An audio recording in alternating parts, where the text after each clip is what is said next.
তনয় শাস্ত্রীর এফআইআরে কড়া পদক্ষেপ নয়, হাইকোর্টের নির্দেশে স্বস্তিতে Mimi. Hi everyone, welcome back to my channel Anjana entertainer. বন্ধুরা, তোমাদের সকলকে আমার এই ছোট্ট ইউটিউব চ্যানেলে স্বাগত জানাই।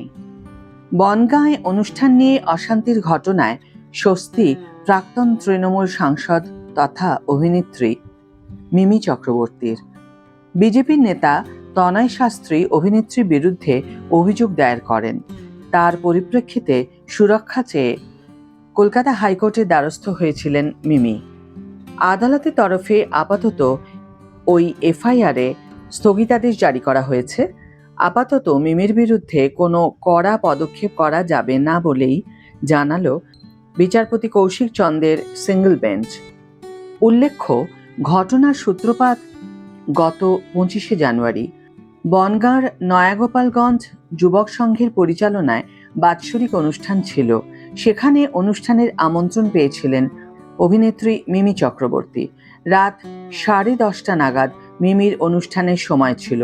ক্লাব সদস্যদের অভিযোগ, মিমি 1 ঘন্টা দেরিতে সেখানে পৌঁছন। মঞ্চে উঠতে উঠতে তার 11:15 বেজে যায়। রাত 12টা পর্যন্ত অনুষ্ঠানের অনুমতি ছিল, সেই কারণে তাকে মঞ্চ থেকে নামিয়ে দেওয়া হয় বলে অভিযোগ। অভিনেত্রী মিমি চক্রবর্তীকে হেনস্থা করা হয় বলে অভিযোগ ওঠে। পুলিশের কাছে লিখিত অভিযোগ দায়ের হয়। ওই ঘটনায় পুলিশ তনয় শাস্ত্রীকে ধরার জন্য গিয়েছিল বনগাঁ থানার পুলিশ। অভিযোগ, সে সময় পুলিশকে বাধা দেওয়া হয়।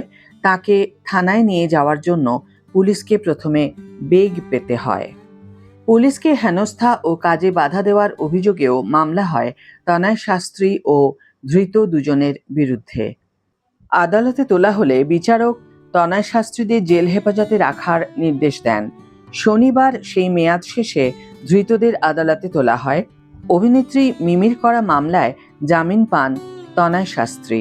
তবে পুলিশকে করা হেনস্থা মামলায় সেদিন জামিন মেলেনি।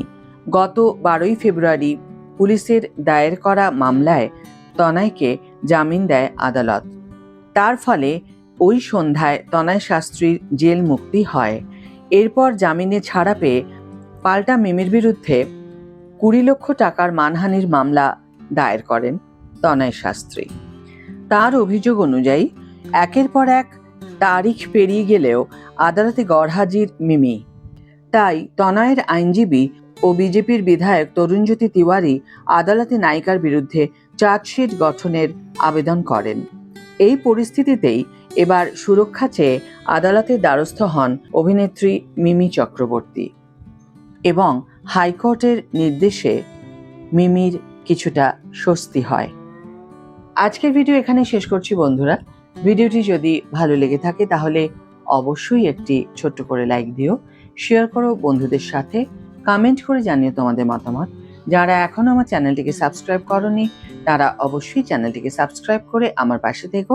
আর যারা অলরেডি সাবস্ক্রাইব করে দিয়েছো তাদের জন্য আমার অনেক ভালোবাসা এবং অনেক ধন্যবাদ। আজ তাহলে বিদায় বন্ধু, দেখা হবে পরের ভিডিওতে। ভালো থেকো, সুস্থ থেকো, সঙ্গে থেকো।